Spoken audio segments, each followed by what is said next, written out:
Hey guys, Ross here. I'm gonna bring you a tier list of Nihon Falcom's East games, the long-running series. I highly recommend everybody check out every single game, but I want to rank them. If you're new to my channel, I mostly upload guitar covers of JRPG tunes, anime, and heavy metal. I also do live streams. You can find them on my YouTube and Twitch under Ross Dixon Ellis. My criteria is going to be based on how much fun I had with the game, the replayability, the story, the art, the waifus, the music, how much I want to cover the songs on guitar. I'm going to keep this simple, not dig too deep into the analysis of every little detail. I've beaten all the mainline series. A couple of the different ports, like on TurboGrafx or PC Engine, different ROMs I could find. So I think I have a pretty good idea of where I'd rank the list. Of course, this is my opinion. Doesn't mean if you like something better than me, I don't know. This is the right one.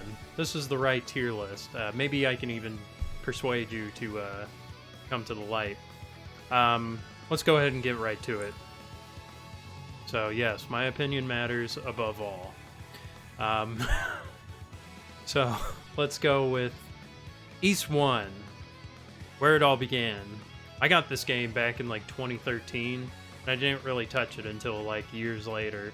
It was gifted to me by my brother, and I played the music before I even like played the game. And then I started playing the game, and I was like, man, I really like this. And a friend of mine was like, dude, you gotta like get into the whole series. There's like a ton of games. It's long running. They're all amazing. You're in for a treat. And so I started playing all the games around a little before the pandemic, I think. And so I started playing all the games. So the first one, it's bump style. You don't have to press very many buttons. You can just run into enemies from like an angle, and that's how you level up. You can beat this in like a weekend. It's very replayable. There's a boss rush mode. Has excellent tunes. I still love playing the songs. They're so fun to play. It's up there. It's A tier.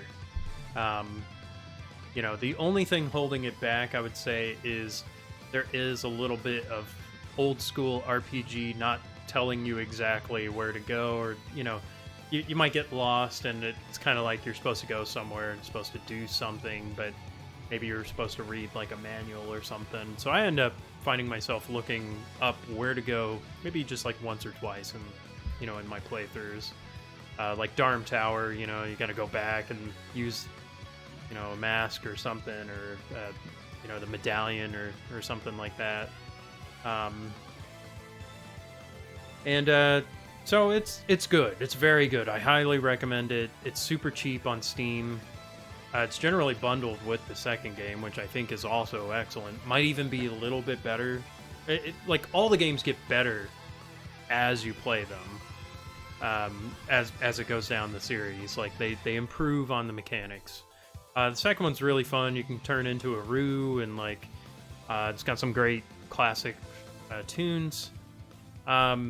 I need to replay this one, but I just remember enjoying it quite a bit. I would give it an A rank. Wanderers of East. So I played this a little later. It's still fun. It's kind of Zelda 2 style, or Faxanadu on the SNES. Side-scrolling, very different. It's a little basic. It's not very complicated. It's not too hard. You probably won't get lost in this one. Maybe there's like one area where you might, not know where to go. I enjoy the music is great. It has some excellent tunes. Castle Valestein and like the city of Redmont. Excellent. Premonition. It's a fun one. Very basic. The PC Engine has some voices. They're a little buried in the mix, and they're kind of amateurish, but the animated intros and things like that are great. there's also a charm to the SNES version, like the music. I don't know, for some reason it just kind of hits me uh, just the right way. Um, it's pretty good. A B. And it's replayable because you can beat it in like 4 or 5 hours. Like, it doesn't take long at all. It's a good like one-off stream type of thing. Okay, that brings me to the remake, Oath of Felghana, which also just came out. Like, there's a remake of kind of an updated version on the Nintendo Switch, the Memoirs of Felghana or something like that. Oath of Memoir. Same game, basically, just, you know, some extra art and like a hyper mode. It's improved in pretty much every single way. It's different. It's top down. You can move around. You can attack. You have a couple of magic spells, but it follows the same basic story, but fleshed out a little bit more. The voices are better. They're campy and kind of cheesy in a little bit of a way, but like, for example, Dogi is just excellent. There's also a narrator that like narrates what Adol is feeling and stuff like that, and how he responds to things. It's very well done. There's a couple of weird voices, but I think that's fine. Like, it does this style of like the top-down generic ARPG thing pretty much perfectly. I think it was like a 15-hour game or something like that. Maybe 20. It's pretty well fleshed out. I enjoyed it a whole lot. Probably the best of maybe that Arc Engine era, or like that PSP era of the just controlling one guy moving around type of thing. Let's see. I've not actually played Mask of the Sun. I believe it's the 4th one. I've played the Dawn of Ys. Dawn of Ys, I would put, like, artistically and music-wise, it's great, but it's very grindy. You do have like a NPC-controlled companion that helps you out in a couple of areas. It's good, but a little basic. A little bit too much. I found myself hitting fast forward a lot. I think there also wasn't like a ton of complicated puzzles, but like music-wise and just kind of playing through it, grinding, it was okay. Maybe like B or C. Worth it for the history. There's kind of like a reimagining version, which is Memories of Celceta. I would put this in like A rank. You have companions in your team. You know, there's some great character designs. Frida, Freya, Frida, I believe that's the turquoise-haired chick with the halberd or whatever. She's great.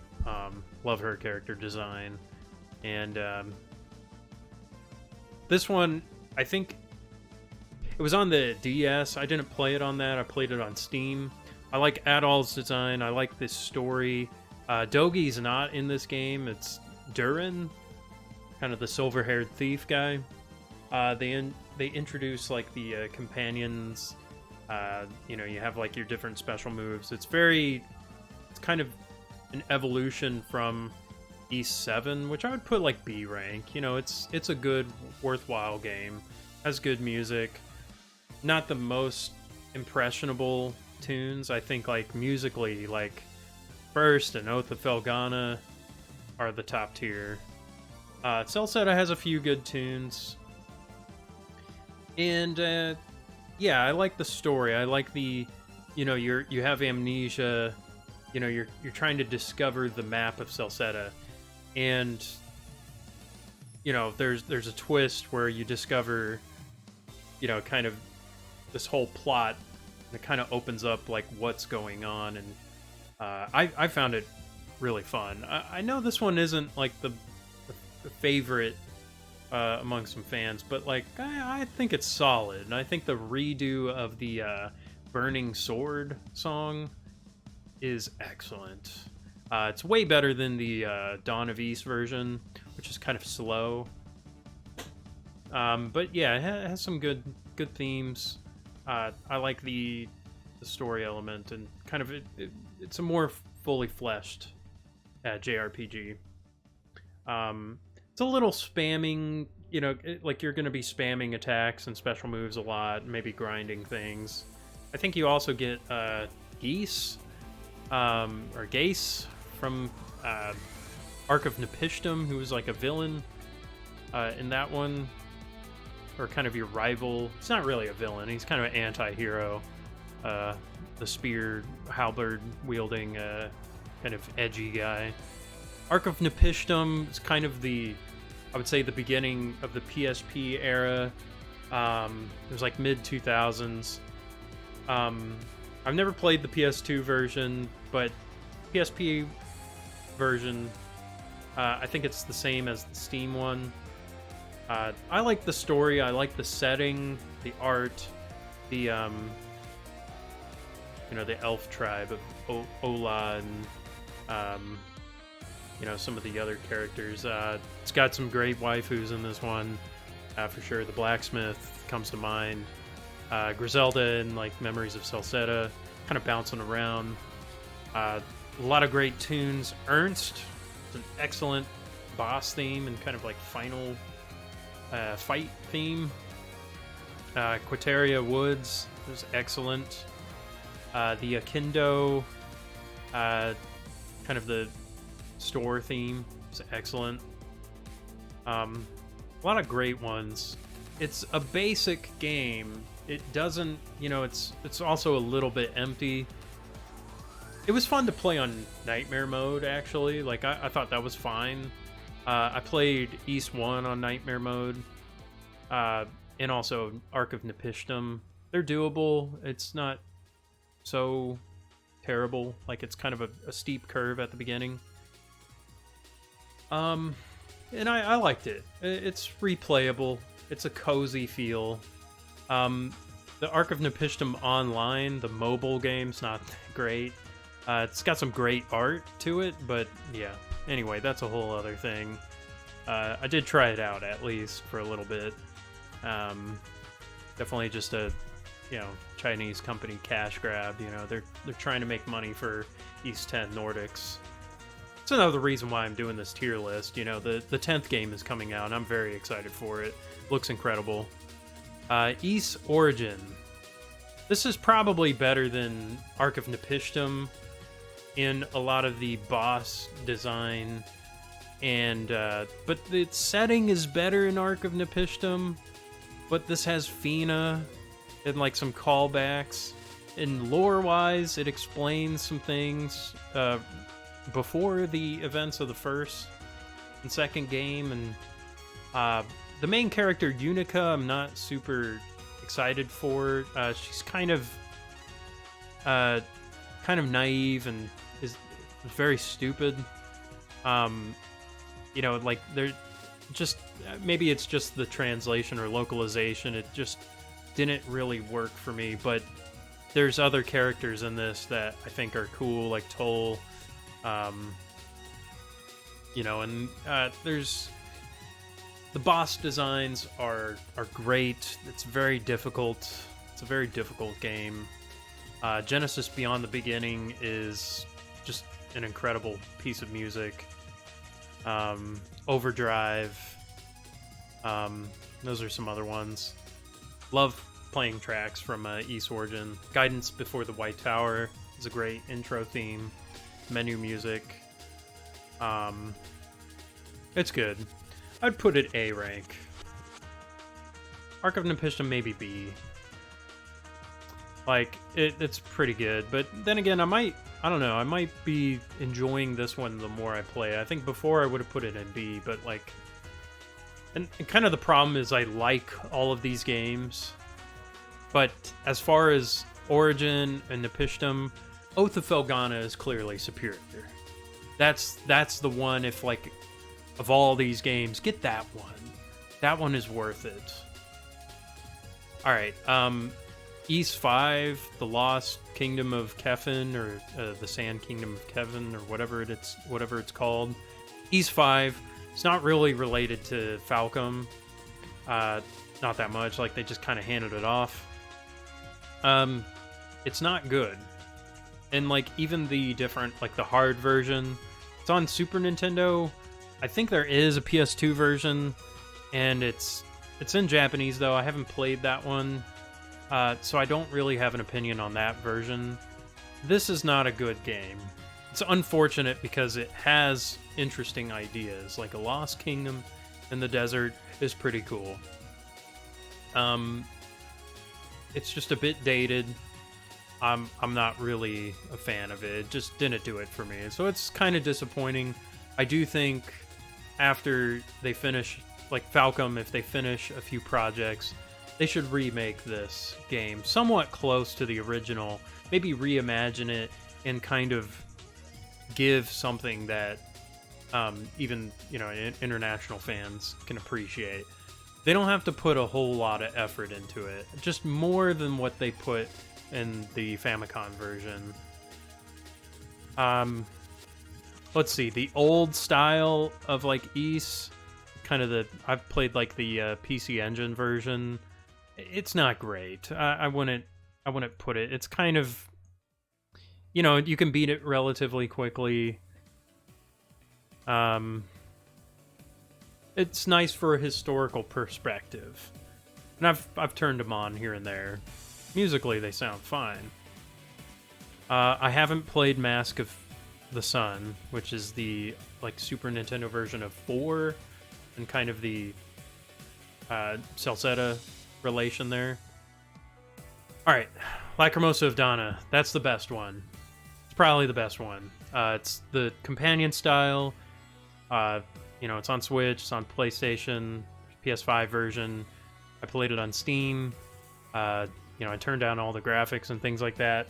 Story-wise, it's the best. It's a complete JRPG. It's a masterpiece in every single facet. There's so many great tunes from it. I like the juxtaposition of Adol and Dana, red and blue and things like that, and their minds are connected. Dana's a very cool character, powerful goddess. It's kind of this castaway theme. There's primordial dinosaurs. There's a lot of heart to this game. You become connected with the characters, and especially like the island dwellers, and that are with you in this kind of tough thing. It's a masterpiece. It's a long game. I think it took me like 50 hours to beat, or 40 or something like that. It's good. It the feels are there. That one it's peak Ys. Honestly, they should be so proud of that. And I'm glad, it's gotten some attention. Really needs more. Monstrum Nox. It's either A or S tier. Monstrum Nox is better mechanically than Lacrimosa of Dana. Story-wise, it's confusing because it's like a mystery plot. You're discovering some things, and there's just some weird elements to it. But aesthetically, it looks really cool. The Crimson King and kind of that gothic vibe to it. Sort of a dark vibe to it. I like it. However, it's kind of told in a disjointed way. You could probably go into this game blind. Like, a lot of the Ys games you can play on their own. Like, they give you enough of the story. Like, there's lore behind all of this stuff that connects it that isn't necessary. But the more games you play, there's kind of this, there's a lot more to this world. There's kind of this meta story that's being told, too. There's a lot of repeating things, Adol always gets, thrown in jail or something like that, or, he always gets in trouble, crashes a ship, they poke fun at that. Dogi's always crushing walls, he's more the supporting role. Adol is, surrounded by women that just fall in love with him. And he's just a good guy. I don't know. He's based. And he's just an adventurer. He's a great character. Monstrum Nox has a lot of great tunes. Mitsuyo Shinga gets a lot of flack for some of his like composition style. I think it's complex. I think it's mature. It's modern. It's looking forward. I really like what he's done. Like, you know, there, of course, you know, people have some compositions of his, you know, it's like, oh, this was a bad arrangement. Man, he's got a lot of hits. I mean, he didn't compose everything. I mean, there's also Unisuga, who's excellent, and, you know, let's see. Jindo is excellent. You know, that's another thing on the music. I didn't really touch a whole lot. There's a lot of guitar tunes that I cover from 8, Oath of Felghana, and 9. Also the first one. I mean, really a lot of them I do cover. So I've got a big repertoire of East tunes that I play. E7, I forgot to mention Ursa, you know, the executioner chick. Man, a lot of great waifus. I'm jumping around. I gotta stay focused here. East 9, great, interesting, weird story. I appreciated the difference. It's a shorter game than 9 or 8, rather. And that was also kind of appreciated. It's very contained. You know, you're in one city and there's kind of this big plot. You talk with everybody. Sort of Majora's Mask feeling. I mean, you're not like going back in time and stuff, but you're going to be talking with everyone, kind of building all these relationships and, you know, doing all these quests. It's a lot more vertical in the dungeons. I thought the designs were great on that element. You know, they've done about everything they could with this sort of companion 3-person group style, and like special move flash guards and parries and dodges. It's good. It's a good game. Required, though? Probably not. I mean, honestly, like, the 3 styles of the games, the first one, Oath of Felghana, and Lacrimosa of Dana. Like, if you want the where it all began, go with the first one. Kind of that middle PSP era where it's not so long, but it's a little more fleshed out, and it sounds good, and it's fun to play.